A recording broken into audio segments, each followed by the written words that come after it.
Hi friends, welcome to Vaishnavi's vlog. ഇന്നൊരു ചെറിയ വ്ലോഗാണ് കേട്ടോ. ഞാനൊന്ന് പുറത്തേക്ക് പോവുകയാണ്.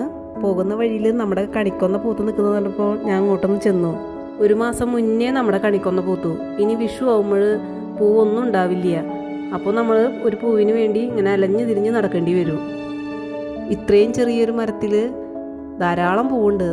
ആർക്കായാലും സന്തോഷം തോന്നൂല്ലേ? ഞാനൊന്ന് അടുത്തുള്ളൊരു കടയിലേക്ക് പോകാൻ വേണ്ടിയിട്ട് ഇറങ്ങിയതാണ് കേട്ടോ.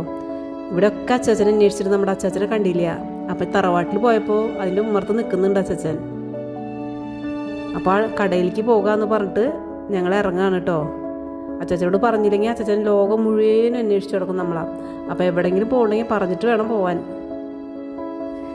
ഞാൻ കുറച്ച് സ്വീറ്റ്സ് വാങ്ങാൻ വേണ്ടി വന്നതാണ്. തൊട്ടപ്പുറത്തെ വീട്ടിൽ ആദുല്ലേ, ആദുവിൻ്റെ അമ്മയുടെ ഹാപ്പി ബർത്ത്ഡേ ആണെന്ന്.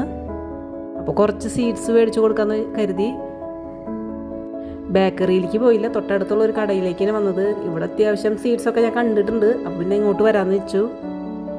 ജിലേബിയും പേടയൊക്കെ നാളെ വന്നപ്പോൾ കണ്ടിട്ടുണ്ടായിരുന്നു, പക്ഷെ അതൊന്നും ഇല്ല. അപ്പോൾ എന്തെങ്കിലും ആവട്ടെ എന്ന് വെച്ച് നമുക്ക് കിട്ടിയതൊക്കെ നമ്മൾ കുറച്ചൊക്കെ വാങ്ങിയിട്ട് അങ്ങനെ വീട്ടിലേക്ക് എത്തി. ഇനി ഞാൻ കാണിച്ചു തരാം കേട്ടോ ഞാൻ എന്താ വാങ്ങിയതെന്ന് കേട്ടോ. ലഡു എനിക്ക് ഭയങ്കര ഇഷ്ടമാണ്. അപ്പം ഞാൻ ലഡു വാങ്ങി.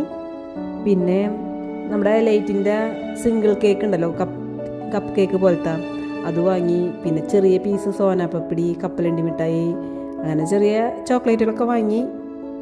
പല്ലഞ്ചേട്ടനെല്ലാം സെപ്പറേറ്റായിട്ട് പൊതിയാനായിട്ട് നമുക്ക് കവർ തന്നിട്ടുണ്ടായി. പിന്നെ ഗിഫ്റ്റ് ചെയ്യാനൊരു കുഞ്ഞ് ഗിഫ്റ്റ് ബോക്സൊക്കെ തന്നിട്ടാണ് കടയിലത്തെ ചേട്ടൻ നമ്മളങ്ങോട്ട് വിട്ടത്. അപ്പം ഞാനിതൊക്കെ ചെറുതായിട്ടൊക്കെ പാക്ക് ചെയ്ത് ഒതുക്കി കവറിലാക്കി ഞാൻ എൻ്റെ ആദിൻ്റെ വീട്ടിലേക്ക് പോവുകയാണ് കേട്ടോ. ഞാൻ ഗിഫ്റ്റ് കൊണ്ട് വരുന്ന കാര്യമൊന്നും പറഞ്ഞിട്ടില്ല, അവരവിടെ ഉണ്ട്, ഞാൻ നേരത്തെ കണ്ടിട്ടുണ്ടായിരുന്നു.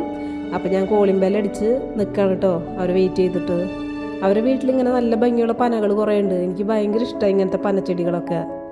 അപ്പോൾ ദേ ഉറങ്ങി എനിക്ക് ദേ വരുന്നുണ്ട് ബർത്ത്ഡേക്കാരി. അപ്പോൾ ഞാൻ ഹാപ്പി ബർത്ത്ഡേ പറഞ്ഞിട്ട് ഗിഫ്റ്റ് കൊടുത്തു. ആൾക്ക് നല്ല സന്തോഷമായി. ഇതെന്തിനതൊക്കെ വാങ്ങിക്കൊണ്ടുവന്നെന്ന് വെച്ചിട്ട് ചോദിക്കുകയാണ്. അപ്പോഴത്തേനും എന്താ കൊണ്ടുവന്നതെന്നൊക്കെ നോക്കി തുടങ്ങിയിട്ടുണ്ട്. പിന്നെ ഞാൻ വന്നത് വേറൊരു കാര്യം കൂടി ഉണ്ട്. നമ്മുടെ കറകുറയും ബഗീരിയൊക്കെ പ്രസവിച്ച അന്ന് തന്നെ ഇവിടുത്തെ പൂച്ചയുണ്ട്, ദേവു എന്നാ പേര്, അവളും പ്രസവിച്ചിട്ടുണ്ട്. അപ്പോൾ അവളെ ഉണ്ണിനെ ഒന്ന് കാണണമെന്ന് വെച്ച് കുറച്ച് ദിവസമായി ഇരിക്കുന്നത്. അപ്പോൾ ദേ ഒരു ഉണ്ണിയുള്ളൂ. ഉണ്ണി ദേ പാലൊക്കെ കുടിച്ച് കിടക്കുന്നുണ്ട്. അപ്പം സന്തോഷമായി ഇവരെ കണ്ടപ്പോഴും കൂടെ. അപ്പോൾ ഞാൻ തിരിച്ച് വീട്ടിലേക്ക് പോവുകയാണ് കേട്ടോ. അങ്ങനെ വീടെത്തി. തൊട്ടപ്പുറത്ത് തന്നെ വീട്, അങ്ങനെ പോകാനും വരാനൊന്നുമില്ല, തൊട്ടപ്പുറത്ത് തന്നെ. ഇന്നത്തെ വ്ളോഗ് ഇത്രയേ ഉള്ളൂ കേട്ടോ. ഈ വീഡിയോ ഇഷ്ടപ്പെട്ടാൽ ഈ ചാനലൊന്ന് സബ്സ്ക്രൈബ് ചെയ്യാൻ മറക്കരുത് കേട്ടോ. ലൈക്കും ഷെയറും കമൻറ്റും ചെയ്തേക്കണേ. പുതിയൊരു വീഡിയോയുമായി വീണ്ടും വരാം. അപ്പോൾ okay, bye, see you, Tata.